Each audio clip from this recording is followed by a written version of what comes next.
Smart kitchen tips.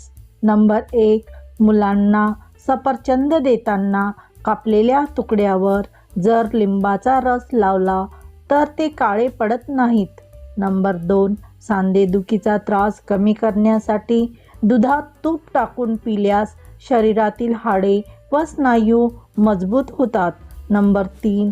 महिन्यातून एकदा तरी मिक्सरच्या भांड्यात मीठ बारीक करून घ्या, त्यामुळे भांड्याच्या पात्यांना धार येते. नंबर 4. आवळा पावडर खोबरेल तेलामध्ये मिक्स करून केसाच्या मुळांना मसाज केल्यास केसाची लांबी दुप्पट वेगाने वाढते. अशाच उपयुक्त नवनवीन किचन टिप्ससाठी मीनाताई किचनला प्लीज सबस्क्राईब करा. पुन्हा भेटूया उद्याच्या व्हिडिओमध्ये. धन्यवाद.